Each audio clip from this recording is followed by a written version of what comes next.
film is from our perspective when we were teenagers. Our father passed away when we were teenagers.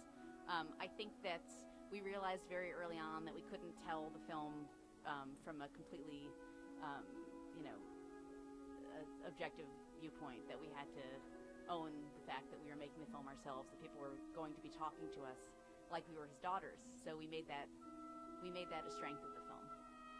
This film was about looking into our father's past, and it was about coming to terms with who he was and what we took from his experience and what pieces of that we put back into the world. So it was a personal journey, and that wasn't something that we wanted to hide. It wasn't always easy for us to make it personal, because it's scary to make a personal film, but we couldn't really do it any other way. It was definitely difficult to make the choice to play roles in this film and to make ourselves vulnerable in that way. It's not, Sarah and I have been making films together for the past 10 years, and we've always been behind the camera. It's never been a personal story, and we like that role. In that respect, we're much more like our mother than our father. We're not really public people.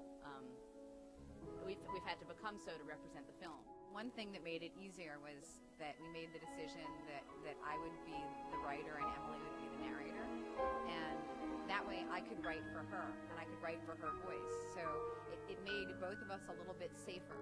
In the film is kind of framed by the story of David and Goliath, from Michelangelo's statue of David. And that was one of the few things that we knew in the beginning we wanted to incorporate in the film. The film was very much a journey of discovery. We didn't really know where we were going to end up, but we knew that story was central to it. Our father followed a lot of mythologies in his life, and then ended up sort of becoming his own mythology. I think we want people to come away asking what they can be courageous about in their own life. What they want to take a stand for, and whether they are, what personal risks they're taking or should they be taking.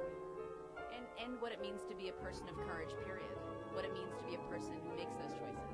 And hopefully through our father's story, people will begin to see that everybody's capable of making those choices. And that not only are they capable, that they have sort of a moral obligation to take a stance in their own lives in the ways that they see, would be useful in their communities.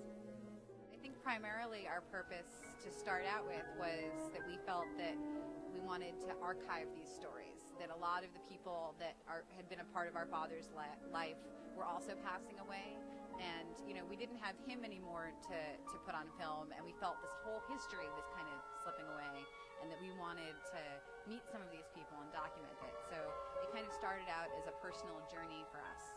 This story is a story that belongs to a lot of people, that it wasn't just our experiences as daughters, but it was the experience of other people in our family. It was the experience of other people that were involved in the movements and the trials that he was a part of.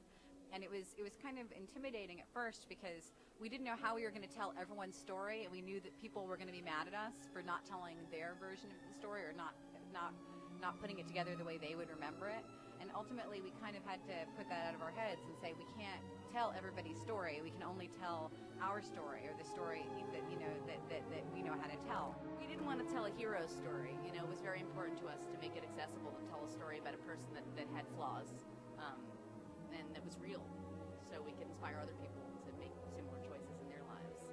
And I think part of being someone's daughter is coming to terms with the fact that your parent is not a hero, and that they're a human being.